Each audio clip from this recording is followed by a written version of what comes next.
demonstrate the use of a database-driven website we've created for our partner in Guatemala. It's like an intranet where they can keep track of things, um, projects that they're doing, and at the same time, through the website, we can log in and check on the progress. So the first thing I do is log in, and obviously, there are few people there that have login access and few people here.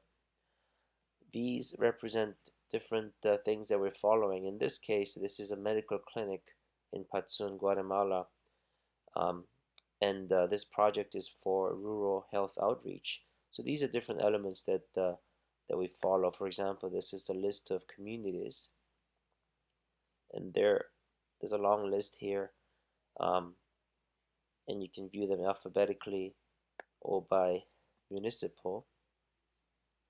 You can click on each one of them and enter any information, anything that you want to follow. Um, you can enter here, and this will log it.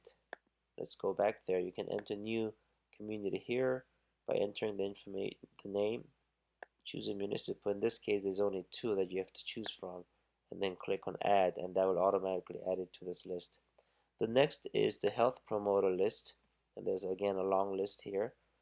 And the health promoter are connected to the community. So this column here belongs to the list of communities here. So this is how the health promoter database is linked to the community database. Obviously, each one of them need to belong to a particular community, which then in turn belongs to a municipal. And again, you can view them alphabetically.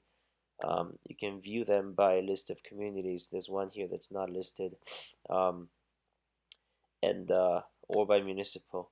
And you can add a new health promoter by entering their name and choosing the list of communities and municipals that's already in this database here.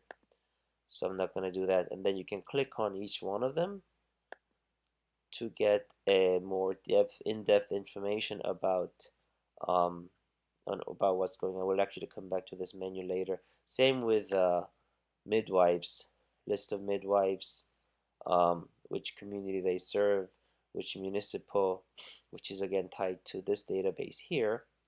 And then Capacitación is training. This is a list of training that we've been doing since a year ago exactly. And some of the trainings are geared towards health promoters. Some of them we do via teleconference directly to the clinic. So for each training, we log the date, for whom, and what the topic is. And then you can click on each of them to see more detail about what they're learning.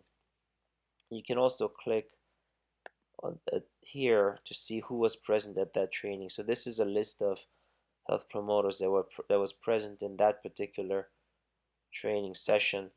You can add a new training by the date, for whom, is it for health promoters, midwives, or the actual clinic, the title, and then a description. I'm not going to do that now, but if you add that information and click on this button here, that will come up right on top of this one because the trainings are listed by date. And then once it's in there, there's a list of health promoters and midwives that are in this program, but not all of them make it to every single session.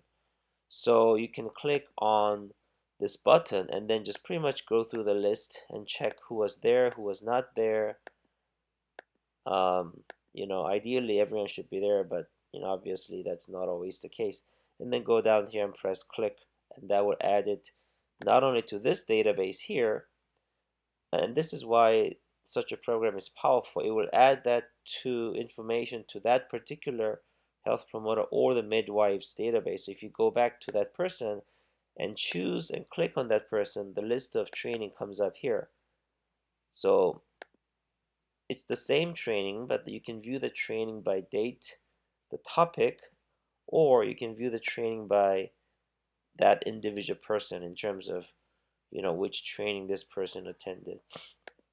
So this is a really powerful tool. These two are blank, as you can see, and it's because they're going to be populated from next year, 2014 when we're going to be giving them medications. So the list of medications and who took them, who right, who took them, what type of medications are going to come up here, and also the list of medical visits, what kind of visits did they do. So let's go back to the health promoter section, and let's click on one person. Let's click on Obispo. And we know him well because he helped us, he accompanied us during our medical rounds last year. So this is a list of his training beginning this year and what he's learned. So from this screen, you can clearly tell, here's his name, which community and municipal he belongs to. The first thing you want to know is what he's learned. So we know exactly what he's learned. From next year, they're gonna be using medications. So whatever medication they take or we provide is gonna be listed here. Um, and we're actually gonna be recording a lot of this information. So these are antibiotics, as you can tell, antiparasitics, antifungal, analgesics right here, and other things like lotion, oral hydration, folic acid, vitamins, iron, things like that. Um, so we would be adding, and that list will come up here. And then as they start to see patients, we want to know two things about each visit. The first is diagnosis. In these areas, about 70% of the illnesses are respiratory, diarrhea, skin infection, and malnutrition related. So just having 1, 2, 3, 4, 5, 6 here is more than enough to cover about 90% of um, the diseases we see in these rural areas. So they're going to be recording, for example, diarrhea is a diagnosis for this visit. And what did they do? Let's say we did oral hydration. And again, I'm not going to do it now, but you can click on this button and that visit will come up here. So this is just a tool to that helps them organize their efforts to keep track of what's going on. Because if you think about it, there's just a lot of different information. There's the communities, health promoters, midwives, training, medications, visits, and if you write all of these in a notebook or piece of paper, it's just going to be all over the place. And the other powerful aspect of this is these are all linked. So as you saw, you can enter information about training and then just pick, whoever attended the training here, and that information will automatically enter into the people in each of the person's log here. So you can view the information in different ways. And as soon as they enter the information, we're able to log in here and see the information. So this actually cuts cost, cuts time, and really improves the workflow and makes things efficient.